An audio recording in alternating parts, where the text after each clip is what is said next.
Hi and welcome to a new video on my channel. Today I want to show you how to make 4 different types of bubbles or popcorns or puff stitches in Tunisian crochet. I will show you how to make each of them, and they are all made with slight variations in stitch placement and in stitch type. If you want full written instructions, head over to my blog and there you will find all the instructions for each type of bubble stitch. For this tutorial you'll need some decay weight yarn and a hook. I have a 6mm hook here, and if you want to get some ideas of projects that you can make with these bubbles, I will have 2 suggestions at the end of the video with patterns that I recently published. So let's get started. We begin with a foundation, since I want to show you how to make each bubble twice and have some space between them, and at the edges let's chain 7.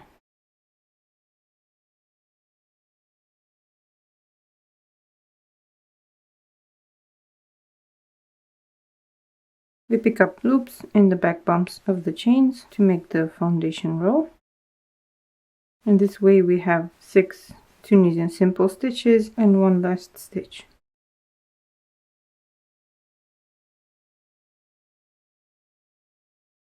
At the end of the row we chain 1 and then we yarn over, pull through 2 to the beginning to return.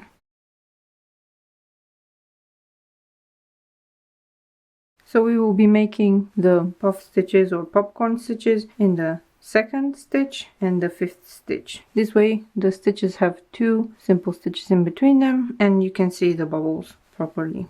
We start the row with a simple stitch, so insert the hook, pick up a loop. Then we have a bubble or popcorn or puff stitch, your choice. I will show you first how to make the most basic one with extended stitches. So we don't yarn over and we just insert the hook into the stitch as if to draw up a loop for a Tunisian simple stitch. We pick up a loop, chain 1. This is the first extended stitch, and then we repeat this 3 or 4 more times. I will do it 3 more times. So we insert the hook, pick up a loop, chain 1, insert the hook, pick up a loop, chain 1. For this method, we will yarn over and pull through 4 loops on the hook to finish the bubble. Next we have 2 simple stitches, so we just insert the hook as usual, pick up a loop, insert the hook, pick up a loop. And now we make another bubble just for practice. So insert the hook, pick up a loop, chain 1, 4 times into the same space.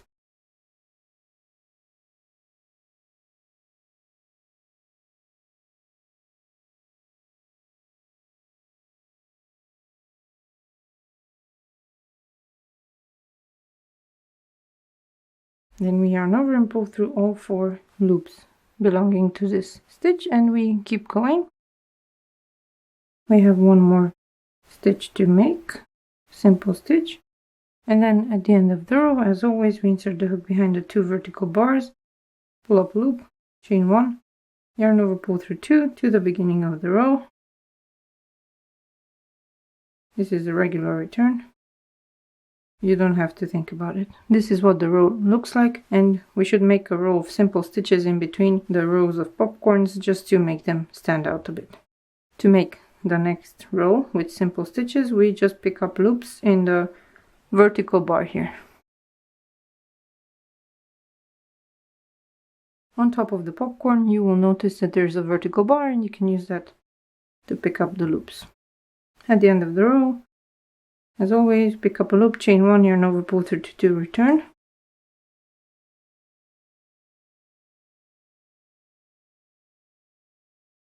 And there you have it. This is the first method. The second method is pretty similar. We make the first simple stitch, and then we pick up the loops as for the first method.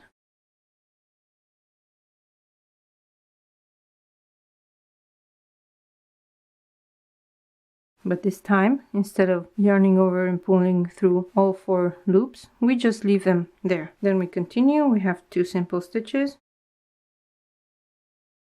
Then we have another puff stitch made of extended stitches.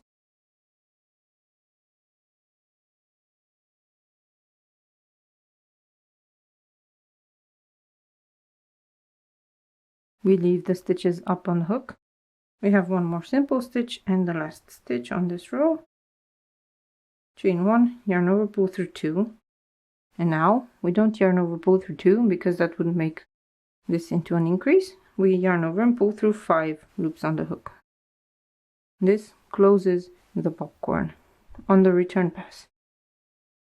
Then we yarn over, pull through 2 twice, and then we have again a yarn over, pull through 5, and then we yarn over, pull through 2 to the end of the row twice.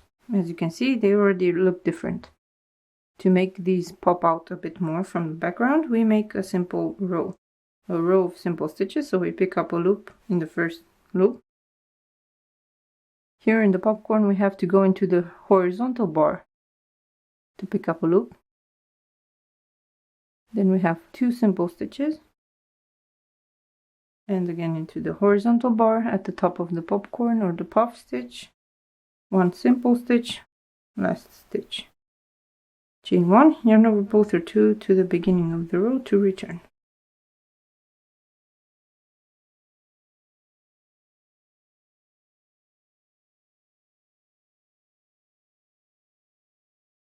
Can you see the difference between these 2 styles?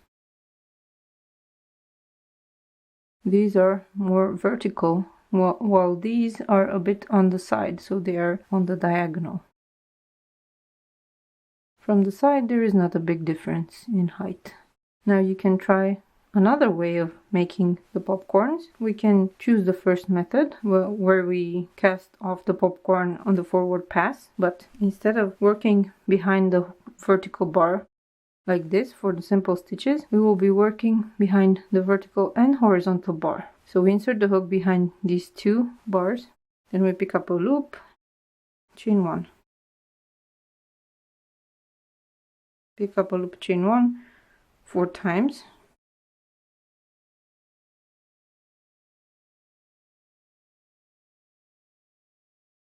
and then we yarn over, pull through 4 loops belonging to this popcorn, and we go to the next stitch, pick up a loop, next stitch, pick up a loop, and again in the next stitch we insert the hook behind the vertical and horizontal bar, pick up a loop, chain 1 4 times,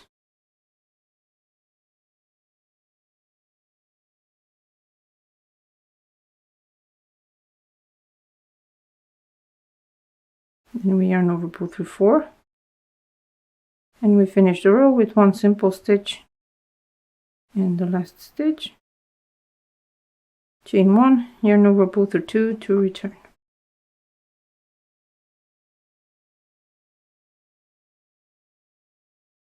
When you look closely at these popcorns, you will notice that they sit a bit differently from the first 2 styles, and they are a bit tighter. You can see that on the back. Let's isolate these with a regular row as well. You just work into the vertical bars.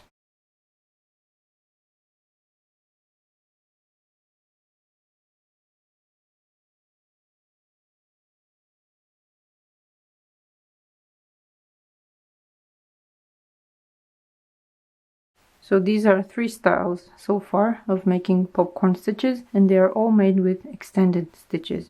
Now let's try to make a popcorn with double stitches. So again, we have a simple stitch, then we yarn over, insert the hook behind the vertical bar, pick up a loop, yarn over, pull through 2. Again, yarn over, insert the hook, pick up a loop, yarn over, pull through 2. In total 4 times.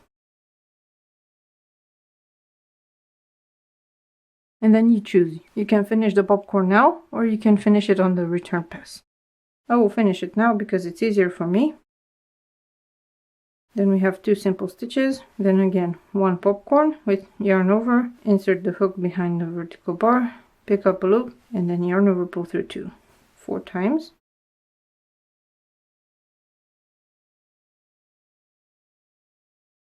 Yarn over, pull through 4.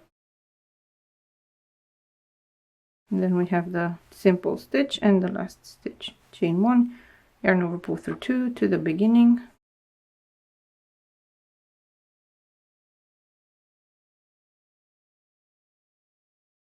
And we have the row of simple stitches.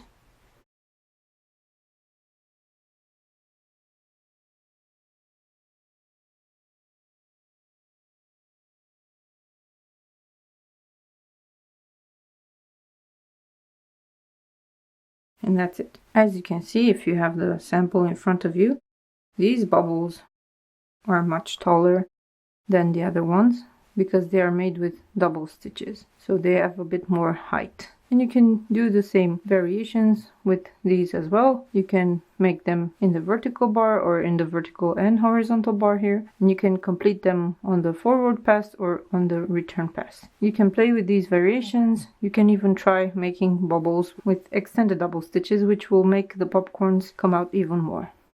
So I hope you enjoyed this tutorial. If you want to use these for a project, I can highly recommend that you try out my latest pattern that uses bobbles in Tunisian crochet.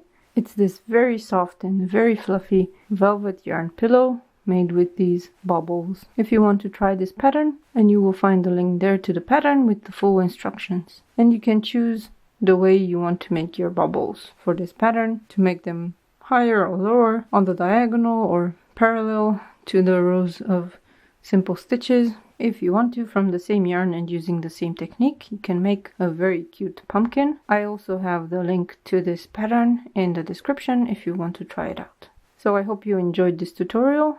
If you want to try out other Tunisian crochet techniques, make sure to check out the playlist with all my videos about Tunisian crochet stitches, and subscribe if you want to know when I publish more videos with different techniques. I have some nice things coming up and I hope you will enjoy them. Thank you so much for watching, and I will see you next time. Bye!